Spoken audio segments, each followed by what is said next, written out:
আসসালামু আলাইকুম। তো ভিডিওর ক্যাপশন থেকে বুঝতে পেরেছি আজকে কী ধরনের ভিডিও হতে চলেছে। তো আজকে সারাদিন কী কী ধরনের আমার সাথে পোপাট হয়েছে সেগুলো আজকে আমি আমার ভিডিওতে দেখাতে চলেছি।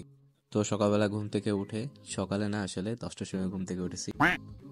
আর আম্মু চিল্লানি দিতেছে ঘুম ভেঙে গেছে, কারণ আজকে আমাদের বাসায় গেস্ট আসবে, তো সেই বাজারে যাওয়া লাগবে। তো বাজার করার জন্য এখন আম্মু ওকে বলছে ঘুম থেকে তাড়াতাড়ি উঠে চা খেয়ে দিয়ে চলে যায় বাজারে, বাজার করতে হবে।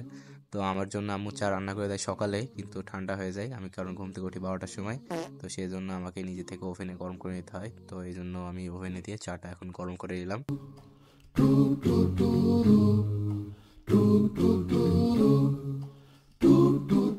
আসলে ভিডিও করা লাগে বলে এত ঢং করে আমি চা খেয়েছি। যদি ভিডিও করা না লাগতো তাহলে শীতের টাইমে কম্বলের তলে ফোন টিপতে আমি আজকে চা খেতাম। তো যেহেতু এখন বাইরে যাব, তো সেজন্য রেডি হয়ে নিচ্ছি। আর রাজশাহীতে এখন শীত ভালোই আছে। আর আরেকটা জিনিস যে আমি এখন প্রতি শুক্রবার ভ্লগ ছাড়বো, ডেইলি ভ্লগ যেটা। আর পেজে লাস্ট একটা যেটা ভিডিও দিয়েছিলাম সেটা দেখলাম সবাই হাহা রিয়াক্ট দিয়েছে। আমি বুঝলাম না ভাই কেন সবাই হাহা রিয়াক্ট দিল। আমি তো ইনফরমেশন জানানোর জন্য ভিডিও রেডি করেছিলাম। তো এখন সুন্দর মতো করে আমি রেডি হয়ে বের হয়ে গেলাম, নাচতে নাচতে মনে আনন্দে, যে এখন যেহেতু বাজার যাওয়া লাগবে। তো প্রথম পোপাট শুরু হয়ে যাচ্ছে এখান থেকেই। তো আমি যেতে লেগে মনে করলাম আই হাই, মানি ব্যাগ কই, মানি ব্যাগ বাড়িতে রেখে চলে এসেছি। মন এখন আমার অনেক ভোলা হয়ে গেছে। তো আপনাদের সাথে কার কার এরকম হয়, তো অবশ্যই কমেন্টে জানিয়েন। তো মানি ব্যাগটা অবশ্যই হাতে পেয়ে গেলাম। যদি বাজারে চলে যেতাম তাহলে রিক্সা ভাড়া কীভাবে দিতাম তাই চিন্তা করছিলাম। তো এখন ফার্স্টে বাজারে যাব, কারণ আমার টাকা তোলা লাগে ব্যাংক থেকে টাকা তুলে নেওয়ার পরে মেনলি মাংস আর তেল কেনা লাগবে। তো আমি চলে আসলাম ব্যাংকে। তো এইখানে দেখলাম লুচি ভেজে রেখেছিল। তো এরপরে সেকেন্ড প্রোভার্ট হলো আমার ব্যাংকে যে, তো আমি যখন ব্যাংকে যাওয়ার পর জানতে পারলাম আমার আম্মুর অ্যাকাউন্টটা ইনঅ্যাক্টিভ হয়ে আছে। তো এখন অ্যাক্টিভ করার জন্য আমাকে অ্যাপ্লিকেশন আর আম্মুর এনআইডি কার্ডের ফটোকপি দেওয়া লাগবে। তো সেই জন্য আমি আবার বাড়িতে চলে আসলাম। তো আজকে আমার বোনের আবার আজকে টেস্ট এক্সাম চলছে। তো সে আবার আমার কাছে সাজেশন চাচ্ছে। আমি নিজে পরীক্ষা একদিন পরে পাশ করি, আবার সাজেশন দেবো।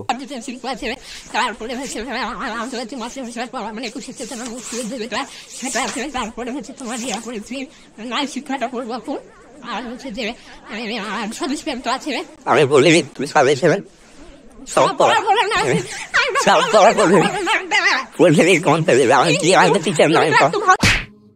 তো অনেক সাজেশন দেওয়া হলো। তো আমি আমার অ্যাপ্লিকেশন দেখার জন্য পেজ ছিঁড়তে গেলাম। ছিঁড়তে যে দেখেন কি অবস্থা হলো, একটা অর্ধেক বেশি ছিঁড়ে ফেলেছি। এখানে আরেকবার প্রমোট হয়ে গেল আমার সাথে। তো যাই হোক, লেখা শুরু করে দিলাম অ্যাপ্লিকেশন। তো প্রথমে সে ডেট লেখা লাগবে, তো 13ই আমি সেখানে জানুয়ারি লিখবো। তো জানুয়ারি লিখতে যাই, সেখানে আমি লিখে বসতে আপনার ফেব্রুয়ারি। এখন মনটা চাইতেছে ভাই এরকম করি এখন।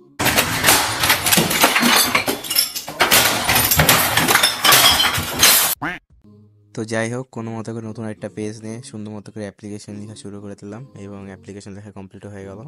তো অ্যাপ্লিকেশন লেখা এখন কমপ্লিট। তো এখন বাকি থাকলো এনআইডি কার্ড ফটোকপি করা। তো বাড়িতে আমার কাছে এনআইডি কার্ডের কোনো ফটোকপি ছিল না, তার জন্য আমি এনআইডি কার্ডটা নিয়ে এখন বাজারে যাব। তো সেখানে যেয়ে ফটোকপি করব। কিন্তু এখন বাজারে চলে আসলাম, আসার পরে দেখছি যে একটা স্নিকার্সের দোকান। তো সেখানে দেখলাম অনেকগুলো স্নিকার্স ছিল, দেখতে ভালো লাগছিল।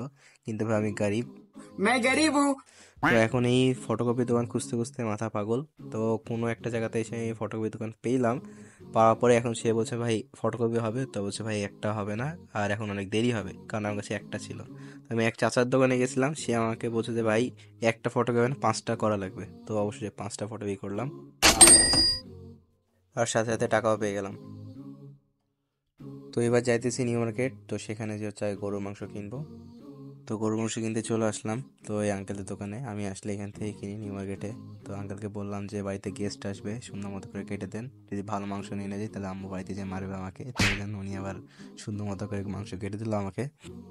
তো যাতে যাতে একটা বিড়ালের সাথে দেখা, তো আমি ওকে আদর করতে গেলাম। আদর করার জন্য সামনে হাত বাড়াতে গেছি, আর ওই টাইমে সে এসে আমার উপর অ্যাটাক করতে আসছে। সে ভাবছে মনে হয় আমি তার মাছ নিয়ে নিব। সরে বেটা, আমি আমার নিজের ভাগ পাচ্ছি না, তুই এখানে এসেছিস মাছ নিতে, সরে যা। ওই আমাকে অ্যাটিটিউড দেখাচ্ছিল, তাই আমি ওকে অ্যাটিটিউড দেখে আমি নিজেই চলে গেলাম। তো পাড়ার মধ্যে কোনো দোকানে আমি তেল পেলাম না, আর এখানে যেতে লেগে দেখছি একটা কুত্তা ঘুমাচ্ছে। তো আমার মনে হলো তেল মনে মহাকাশে চলে গেছে।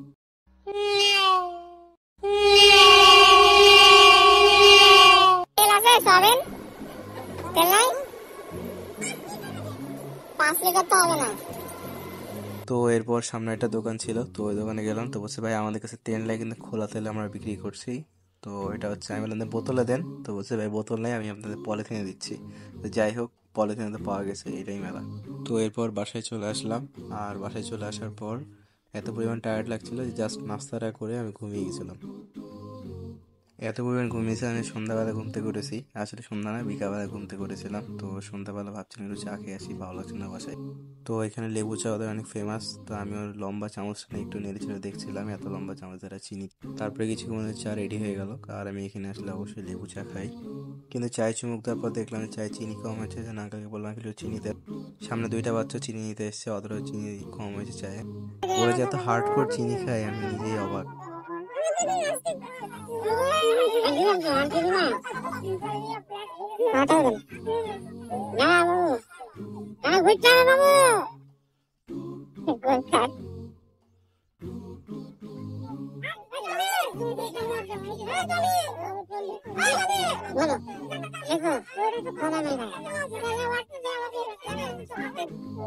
চিনি খাবো না,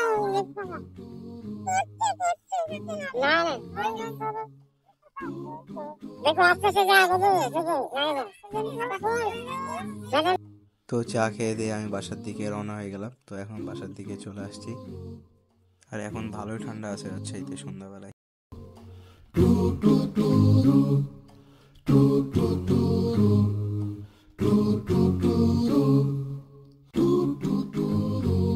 তো বাসায় ঢোকার সময় দেখতে পেলাম একটা চাওয়া উঠেছে, গাড়ি ফোনে এতটুকু জুম করা যাচ্ছে, বেশি জুম করা যাচ্ছে না।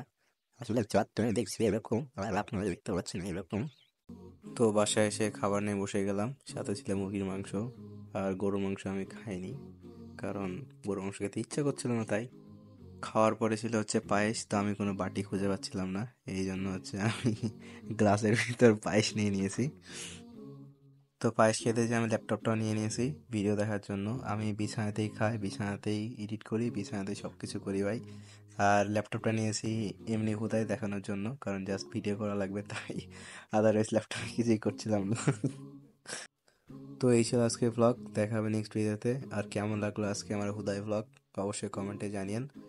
দেখা হচ্ছে নেক্সট কোনো ভিডিওতে, ততক্ষণ ভালো থাকবেন, সুস্থ থাকবেন, আল্লাহ হাফেজ।